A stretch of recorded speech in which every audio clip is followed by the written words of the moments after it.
Il y a des matchs nuls qui ont parfois un parfum de victoire. Celui arraché par le SCO hier soir au stade Jean-Bouin contre le leader et le grandissime favori du championnat de Ligue 2, le stade Malherbe de Caen, est arrangé dans cette catégorie-là.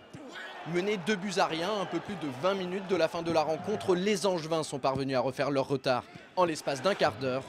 Symbole d'une équipe au cœur et au mental, gros comme ça. C'est vraiment un bon point qui a une saveur particulière parce que revenir de 0-2 devant cette équipe-là, à deux partout, en y croyant, les bousculant, marquant des buts de qualité, c'est vraiment valorisant. Et même très encourageant à l'aube de la dernière ligne droite du championnat. Car remonter 2 buts à la meilleure défense de Ligue 2 et réussir à la faire douter dans les dernières minutes, peu de formations en auraient été capables. Mais hier soir, le SCO comptait dans ses rangs un joueur disposant d'une main à la place du pied gauche en la personne de Claudio Quechero.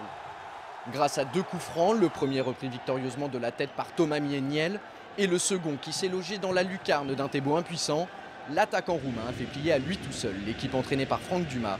Le maître artificier Claudio Quechero est de retour. Je suis venu déjà pour retrouver du temps de jeu et aider cette équipe. Après, de quelle manière, le coach il a mis les points sur les coups de pied arrêtés. C'est vrai qu'on a beaucoup travaillé depuis que je suis arrivé. Et je sentais qu'à l'entraînement ça venait, mais en match ça ne marchait pas. Et je me suis posé la question pourquoi. Et aujourd'hui, voilà, j'ai eu la patate. Tant mieux. Tant mieux et surtout bravo. Pour le plaisir, on revient sur ces 2 réalisations avec le héros de la soirée. Claudio Quechero décortique pour vous ces 2 coups de pied arrêtés qui ont permis au SCO de passer de l'enfer au paradis. Franchement, je voulais faire une frappe qui soit cadrée. Puis après, voilà, comme sur le premier but, je me suis dit je vais la cadrer. Après, si quelqu'un la touche, il y a but. Ce qui est calé sur le premier but avec la tête de Thomas. Des coups francs dévastateurs, une passe décisive, un but, son premier avec Angers, une envie énorme et une disponibilité au-dessus de la moyenne. Hier soir, l'avant-centre prêté par le FC Nantes a démontré l'étendue de ses qualités, à tel point qu'il a réalisé sans conteste sa prestation la plus aboutie sous le maillot angevin. Ceci dit, depuis que Claudio a intégré l'équipe, le SCO n'a plus perdu et a porté, avec ce nul contre les Normands, à 8 sa série de matchs sans défaite. Alors y aurait-il un effet Quechero?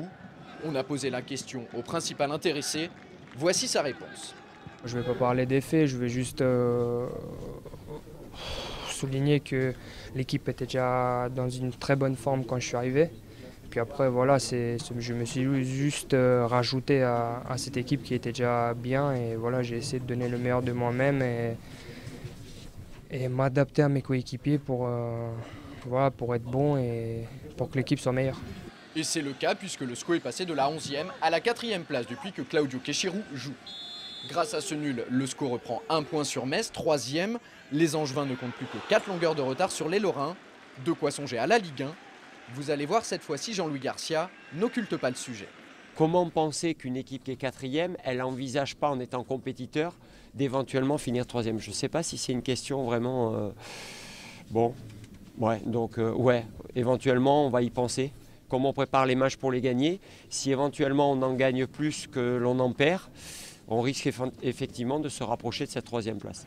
Et dire qu'il y a encore 10 jours, Jean-Louis Garcia ne voulait pas entendre parler de classement et encore moins de podium. Dorénavant, c'est clair, le SCO avance à visage découvert.